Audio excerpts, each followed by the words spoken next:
In what was largely seen as a final warning, the latest IPCC climate report warned that it's now or never if the world wants to prevent an irreversible climate disaster. But as global leaders struggle to do what's necessary in order to avoid the worst, some of the world's most vulnerable nations are already facing the consequences of inaction. India, for example, just weathered an unprecedented heat wave that scientists say is linked, yes, you guessed it, to human activity. For more, Roxy Koll joins me for perspective. He's a climate scientist at the Indian Institute of Tropical Meteorology and also a lead author of those IPCC reports. Roxy, thanks so much for joining us. Thank you. So for those of us who are not scientists, and because you are a specialist on climate change in the Indo-Pacific region and its impact on local weather, can you break down in layman's terms the link between recent extreme weather events like the heat wave in India, for example, and human activity? Right. So India is at a very crucial juncture in terms of climate change because it's already seeing 50% increase in the number of cyclones and a threefold rise in extreme rainfall events causing floods and the heat waves in the Indo-Pak region that we are seeing right now. And this is all in response to that 1 degree Celsius change in global surface temperatures. Now, what is happening?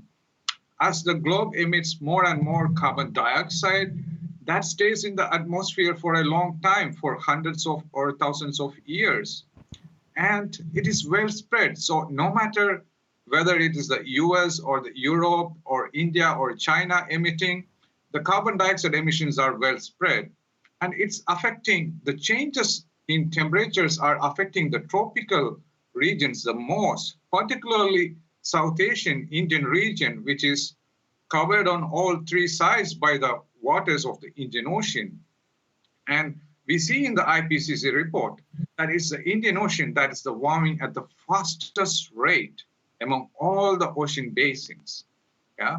And at the same time, on the north of South Asia, the Himalayas, the mountain ranges and the glaciers are melting rapidly. So you can see on all sides of India and South Asia, the climate is varying at a rapid pace. And one reason for this Indian Ocean to warm at a fast rate and churn out these extreme weather events is because the oceans are absorbing more than 93% of the heat from global warming. And this is equivalent to about 7 Hiroshima atomic bombs every second, every day, every year. So that is the kind of amount of heat that is additional heat from global warming that is being absorbed by the oceans. It's easy to get lost, I think, Roxy, in the different climate reports, all of the projections and figures. Could you perhaps tell us what you think are the most telling statistics, records broken, for example, in terms of temperatures or carbon emissions that speak most to the gravity of the climate crisis? Right. So one of the most compelling outcomes from the IPCC report is that right now we are almost at 1.1 degrees Celsius in terms of global temperature change.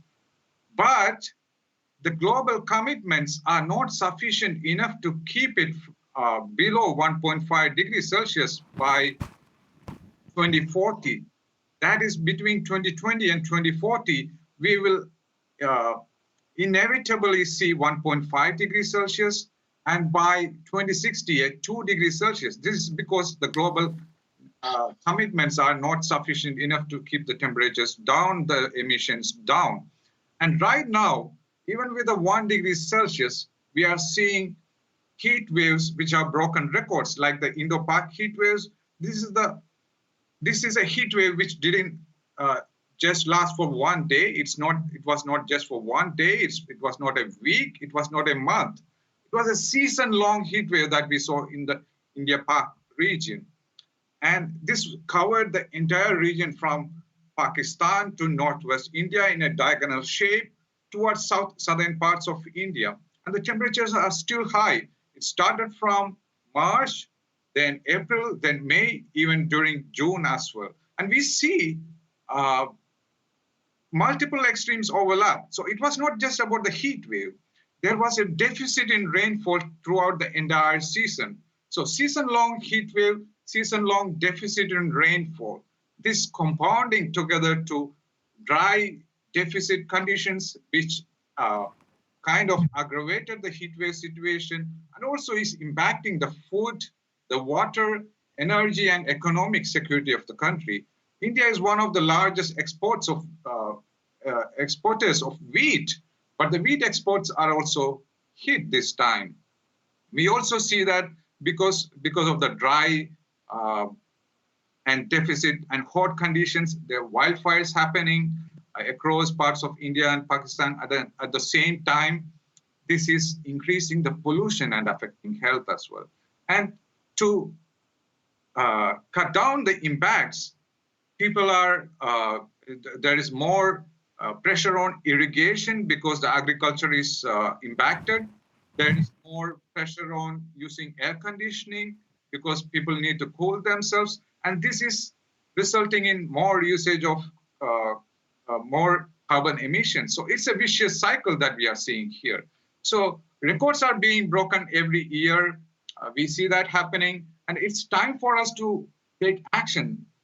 So speaking of action, I'm sorry to interrupt you, sir, but that brings me to perhaps if you could be brief, because we don't have very much time left. But I think what scientists are saying and what you kind of suggest in the response there is that in some ways, on some fronts, it's already too late. What's needed is not just small measures like banning paper straws or even having electric straws, but a complete overhaul of the way modern society works. Do you think this is realistic? Well, what is suggested is that we need a collective action. Climate change has gone beyond our hands, beyond the hands of individual or a state or a country. At global level, we need collective action.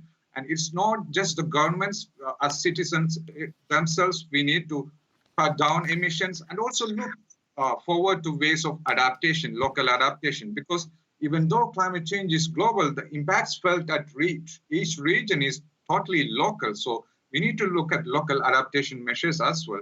But at the same time, there should be more investment in innovative measures to cut down the emissions. I'm so sorry, sir. I have to cut you off there. That's all we have time for. But Roxy Koll, thank you so much for all of that very insightful information. And thank you for joining us on France 24.